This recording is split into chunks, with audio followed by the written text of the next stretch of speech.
All right, so Zach, welcome to the After Hours here. We're gonna just talk about some fun stuff. Now, first of all, you just said you interviewed Jesse Felder, so you were earlier talking to us about value plays and retail. Did Bed Bath and Beyond come up at all in that interview? No, no. It's funny you bring that up because we've looked at it peripherally, glanced at it.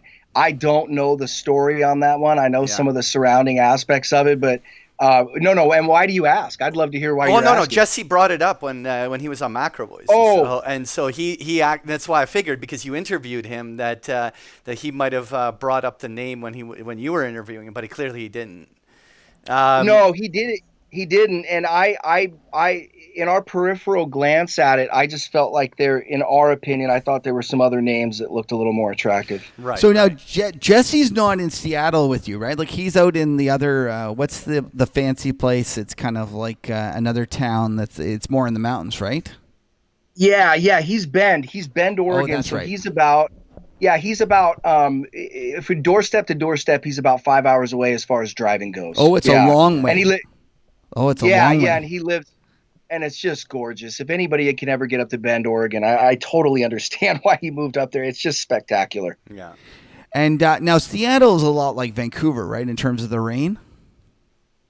Yeah, yeah. I mean, and I haven't. I mean, I've spent time in Vancouver, not extended, but I think and you guys can, feel free to chime in on this as well. I mean, it gets downright depressing in the winter, but the summers are just spectacular. Yeah. I mean, it's absolutely fantastic.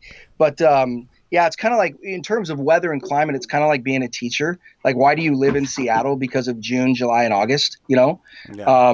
And outside of that, though, man, I'll tell you around February or so, my wife and I try to get down to Mexico at least once a year during February just to, restore some sanity because you start feeling like a vampire. Well, that's how most Canadians are. So we're the same way. We all have to leave. Like You guys we. are you're just a lot more polite. That's about yeah. No, but it's you get the rain. We have like just constant snow and slush. It's just slightly different. But I got to tell my favorite Vancouver joke because I always like telling this. This fellow dies, and when he goes down and he's about to get judged, he's in this long line, and they're all waiting to get judged by Satan, and he's watching the line Is go, this and Saint Peter? Is no, this is Satan. oh Satan. Satan? Oh, okay. And so some guys are getting sent up to heaven, some are getting sent off to hell, and then every now and then he sees one person get thrown off onto this ledge beside him, and they just have to wait there. And he finally, he's waiting his turn. He's waiting his turn. He finally gets to the end, and it's his turn to be judged. And he says, "Wait, oh dark Lord, before you proclaim my, where I'm headed, could I ask you a question?" And the Satan says, "Sure, no problem." He says, I see people going up to heaven, I see people going to hell, but I see these other people off to the side. Who are they? And he says, "Oh, those people are from Vancouver. They're too wet to burn." I love that. I love that. I love the Canadian jokes. I've used this one on you before, Kevin. How do you make a Canadian apologize? You I don't. step on their foot. That's true. You know, I, Actually, we're actually really bad at that. I must admit. Somebody well, we bumps know into you. bad. God knows we could use a little more of that. We bump into people, and like someone bumps into me, and I say sorry. Like I completely. Yeah, It's that's funny because it's not even a joke. It's like the truth. Like it's we're so yeah, bad at sorry. It just kind of instinctually comes out. Oh well. yeah. I Anyways, it's kind of funny, but I find that Seattle people from the northwest of America, they're almost like we're very similar. It's not like we're yeah. that different. Like I bet you if you go look at a Vancouverite versus someone from Seattle, what do you call someone from Seattle? I don't even know what you say. Seattlean? I guess a Seattleite. A Seattleite. Oh, that's actually Seattle. kind of Yeah. that's kind of cool. I actually didn't know that, but I bet you'd be hard pressed to tell the difference. Like Uh, no. Uh, Oh, no, man. No. Hey, and it's my wife talks about this all the time. You know how everybody talks about New Yorkers being so rude and everything. Yeah. Living in Seattle, if you travel anywhere else, you're just dumbfounded at how open and conversational people are. There's this really weird, just kind of everybody's really keeping to themselves. If you look at somebody in the eye, hey, how you doing? They kind of look at you like, oh my God, is something wrong with me? It's kind of a weird. It's kind of a weird culture. It really is. It's Oh, I kind of didn't know bizarre. that. I had no idea. Yeah. I You kind should of try most going there people- one time, Kev. Well, yeah, no, Yeah. I have been there, but I drove through. It was Expo 86, which is a long time ago, and I'm sure Zach was probably wasn't even born yet. Were you like 86? Like, did you go up to Vancouver? No, I was four. I Yeah, was so four. you're I was too. born in '82. Yeah, so you're too young. But I drove across and Yeah. I got to go to Seattle. So I have been there, Patrick. It's been a long time though. There wasn't the Starbucks in every corner like there is now. I hear there. I hear there's. Now there's two. Yeah, I hear there's one corner. There's four. The original Yeah. corner. Oh, yeah. This happens all the time. So because of the show, we've got clients all over the place, right? And we drive to go meet them. Typically, most don't want to come down to the office because our office is about 25 miles south of Seattle, actually. So, and we meet people, and 9 out of 10 times we're meeting at a Starbucks. And I cannot tell you how many times you pull into a shopping mall or a strip mall, you walk into a Starbucks, you think the client has stood you up, and they're literally across the parking lot at the other Starbucks. It's like it's it's mind numbing to me. At some point, saturation's got to be there. It's certainly here. It is, but I'm there. I mean, they're everywhere. It's unbelievable. Yeah, there's the original Starbucks that I hear like people wait in line for like 3 hours to get into, and then right across the street there's one that you can walk in and just grab a drink. Yes, I've actually done that before. That's crazy. That's crazy. Oh well, Zach, I gotta ask you. I want to change the topic a little bit. So you have your own little radio show there. So when did you start it, and what inspired you to get the whole thing going? I think we're coming up on 3 years now. I want to say, and you know what? Honestly, so frustration. So I started off at Russell Investments. And I played college football in a small school here, Division III, and so just kind of grew up a competitive athlete, and loved finance. I was born into it, never considered doing anything else, and so I wanted to. But growing up in a BD, I knew that I didn't want to. Everybody thinks a family business sounds great until they're in it, and so I wanted to be on the institutional side of things. So I went to work for Russell, and I was really frustrated and disappointed by the bureaucracy of it all. And so that's why I accepted the job as being a broker. Then I got into that. And when Wells Fargo tied our compensation, well, that was a whole nother story too. I signed with AG Edwards. Within 3 weeks, it was Wachovia Securities. Within 2 months, it was Wells Fargo Advisors. So that was kind of it was a wild ride. And so about 4 years into that, they started tying our compensation to credit card and mortgage sales, and I just went, okay, this is it. So went out on my own, joined the family firm, and we just wanted to grow it organically. And we got approached by a radio station up here, and said, hey, we've got a spot. Would you guys, would you like to do it's marketing, so we had to pay for it, of course. And they were like, okay, here's the format you should use. And I'm a podcast junkie. And I just thought, hey, what if we, let's blow, I don't have any interest in doing a 1 hour, what do you cut, where it's like a 1 hour ad on TV. I'm blanking out right now, but, infomercial. It's all scripted. Infomercial. Yeah, exactly. Yeah. I had no interest in doing that. And we thought it would be valuable to, do a format kind of like Macro Voices, but make it more accessible, to not gear it toward the institutional investor, right? Try to make it more digestible. Mm-hmm. And we said, okay, we're going to give it a 6-month run, and we'll see if it works, right? That was 3 years ago, and last year alone, off just radio, we brought in over 30 million in assets. So it's been awesome. It's been a real blessing, and it's been so much fun too. I wouldn't be sitting here talking to you guys had we not done it. And it's been it's been a blast. So you have no radio training? No. Wow, no. that's amazing. I grew up Because like when I was on your show, I was like, oh my god, this guy's like a full on radio guy, and you're like doing the commercials, and it's just awesome. Like you were terrific. I was like, I'm actually surprised. And when did I come on? I would have come on about a year ago, maybe a year and a half ago. So you were probably a year into it or a year and a half into it. Yeah, yeah, and you were one of our first, actually. I think our very first one we had Raul Paul on, and we just scheduled him again just because it was right when they were in the thick of just launching. They're probably only a year into Real Vision, and he was kind enough to come on. And at that point, we didn't have a podcast. We weren't even podcasting at that point. It was just radio. Right. And I think you were like number 2 or number 3 right after Raul. He's Wow. actually going to be coming on. Yeah, he's going to be coming on in a month or so to kind of do an update of how far both companies have gone since then, and kind of go revisit things. Oh, well, that's great. So listen, we can't let you just talk about all the non-market stuff. We have to end with a little bit of inflation talk, because I believe you're more in my camp, and so I always, whenever I get somebody that's willing to kind of give Patrick the gears about all of his deflation crap, I'm always looking for somebody to kind of gain up on him. Why don't you tell me what you're thinking, what you think the chances of these guys with their our economies collapsing from deflation are actually, like, what do you think the chances of that occurring, and what the real problem is for our society going forward in the next 10 years?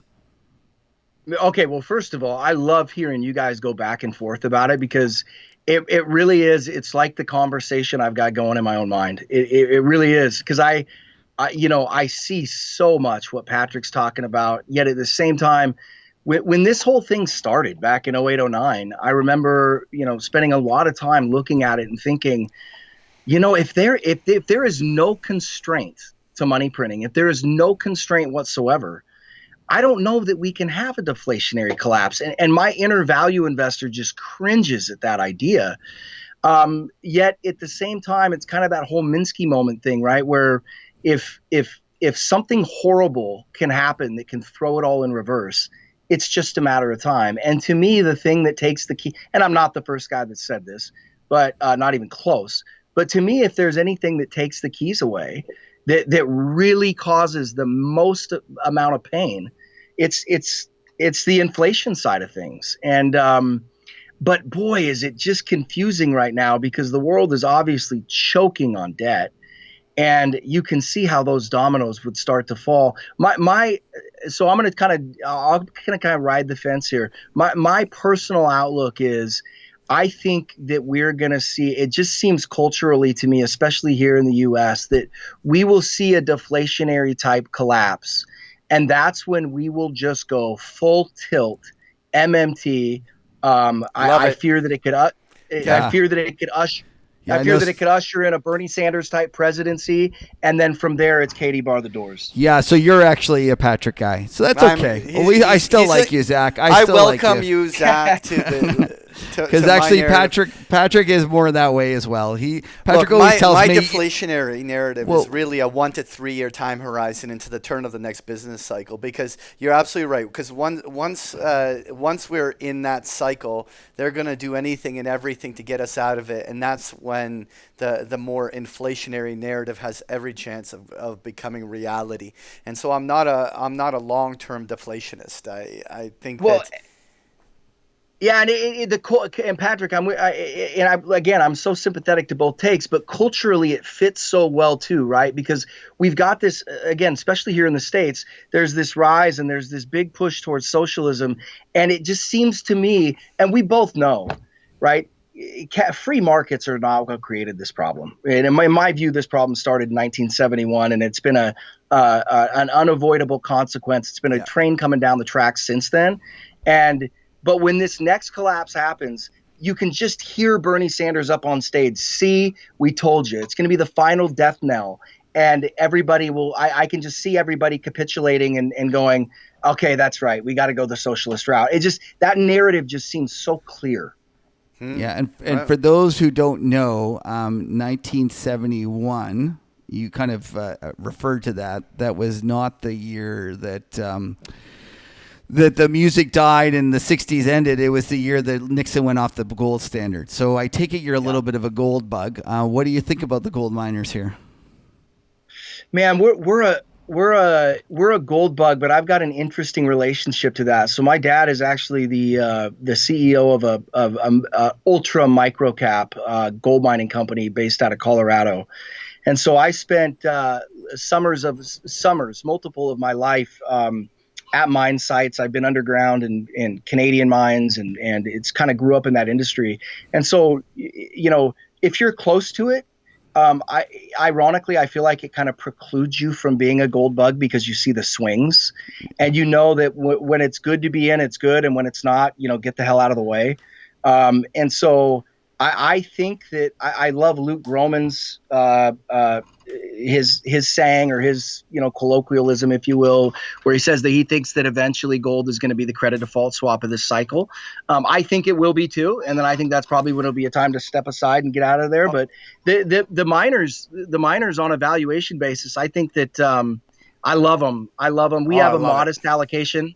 We have a modest allocation right now to them, just because I'm not Yeah. again, once bitten, twice shy, but I think that that's going to be a great place to play. So So Zach, Don, one second. no, One I'm second. asking you, Kev. No, Kev, I don't want to tell you. I just want to all say right. something, Patrick. I'm going to interrupt for 1 second, then you can ask a question. Zach, there's something. Don Cox, who's a famous strategist in Canada, he has a line. He says, "Those who know it best love it least because they've been burned the worst." 100%, Okay. 100%. Now we'll let Zach. Well, That's Patrick, yeah. go ahead. No, so I have to ask you. Okay, so Zach, obviously, as a money manager, you're going to take diversification. You're going to put some ETFs and stuff. But is there a particular gold miner that has your fancy? I mean, you've been in the mines, you've been in all this stuff. Is there one that's like your little favorite that you play favorites with? I hate to admit this, but because of the last 5 or 6 years, I'm not as current. I'm just when I see a move start again from experience, I usually express it, or if I think we're going to catch a good move in gold, we were lucky enough to go. We went max long for us in our portfolio, which is a 25% position, and we split it between gold, the actual metal, and the miners in In GDX? December, yeah, GDX and GLD in December of Right. 2015, and caught that move. And just as we started allocating into the single miners again, at that time, I thought Kinder Morgan was interesting just because it had so much negative sentiment, and it has that pretty prolific mine there in Russia that is really being discounted because of geopolitical risk, and rightfully so. But Pretium is another one that I'm really interested in. I think it's a horrifically misunderstood company. It's an underground high grade miner, and it's going to have lumpy results. But when it's good, and that's the exact same, it's the exact same type of mine that is the mine that my father runs. And when my grandfather was personal friends with Bob Quartermain, there's not an ounce of fraud in that company. There just isn't. And it's a phenomenal property. And there, like I said, if you can take some of the volatile, and that's the thing about gold mining, if you want those spectacular grades, they're going to be lumpy. It's just the way it is. But I think that thing is horrifically underpriced. And if I had to go one way, my favorite, it's probably Pretium. What's And the what's the symbol on that one? symbol? Cool. Jinx. PV, hold on, PVXG. I want to say it's different because here in the States, we've got to do the ADR, or the US listed one. How do you spell it? It's it's Pretium, Pretium, but the U is actually a V. I don't know PVG. why they. I Yeah, know. PVG. Yeah, and I think Yeah. it's PVG.X here in the States or something like that. Oh yeah, Let's see we here. trade that one too. It's trades in Canada as well. PVG.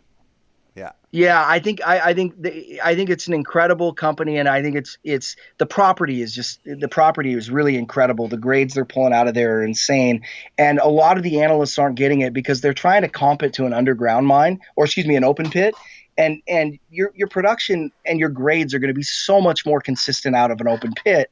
But Pretium's grades and the mining industry, it all comes down to grades. What is your cash cost per ounce, and what are your grades? And when you look at their grades and you look at their cash cost per ounce when they're in it, it's gonna swamp out the lean periods, and it's I think it's really underpriced. There we go. Okay, PVG on Toronto and New York.